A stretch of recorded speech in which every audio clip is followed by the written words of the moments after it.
தயவு செய்து ஜனாதிபதி அவர்களே, நீங்கள் மாவட்ட ஒருங்கிணைப்பு குழுவிலே இலங்கைக்கு ஒரு நீதியா அல்லது யாழ்ப்பாணத்துக்கு ஒரு நீதி, கொழும்புக்கு ஒரு நீதியா என்றதையாவது நீங்கள் தெளிவுபடுத்த வேண்டும்.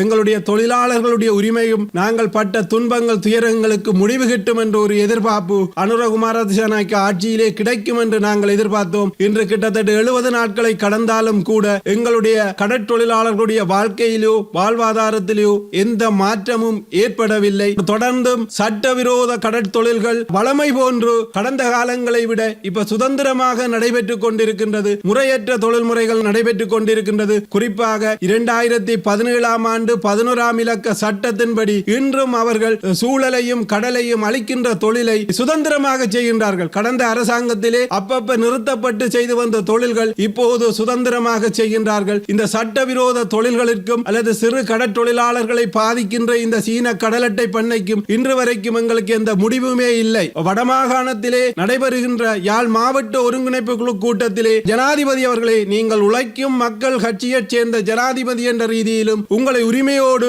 இலங்கை நாட்டினுடைய ஜனாதிபதி என்ற ரீதியிலும் எங்களுக்கு வடமாகாணத்திலே குறிப்பாக யாழ் மாவட்டத்திலே 2017ஆம் ஆண்டு 11ஆம் இலக்க சட்டம் நடைமுறையில் இருக்கா இல்லையா, அல்லது கடந்த அரசாங்கங்கள் கடந்த அதிகாரிகள் மேற்கொண்டது போன்று நீங்களும் அந்த சட்டவிரோதமான சூழலுக்கு பாதிப்பான தொழிலை செய்வதற்கு சுதந்திரமாக அனுமதித்து இருப்பதாக நாங்கள் உணர்கிறோம். நீங்கள் இதே போன்று தொடர்மாக இருந்தால் வடக்கு கடற்றொழில் சமூகமும் ஒட்டுமொத்த சமூகமும் சட்டவிரோத அனுமதியற்ற முறையற்ற தொழிலை நோக்கி நகரக்கூடிய ஒரு சூழ்நிலையை ஒரு தொழில் கட்சி ஒரு தொழிலாளருக்கான அரசாங்கம் ஏற்படுத்துகின்றதா என்ற சந்தேகம் எங்களுக்கு எழுகிறது. எனவேதான் நீங்கள் மீனவர்களுடைய பிரச்சினைக்கு மாவட்ட ஒருங்கிணைப்பு குழு கூட்டத்திலே புத்தளம் மாவட்டத்திலே நீதிமன்றத்தினால் தடை செய்யப்பட்ட தொழிலை யாழ் மாவட்டத்திலே செய்ய அனுமதிப்பது எந்த வகையிலே நியாயம்? தயவு செய்து ஜனாதிபதி அவர்களே, புத்தளத்துக்கு ஒரு நீதியா வடமாகாணத்துக்கு ஒரு நீதியா? உங்களுடைய 68-70 நாள் ஆட்சியிலுமே இது தொடர்கிறது.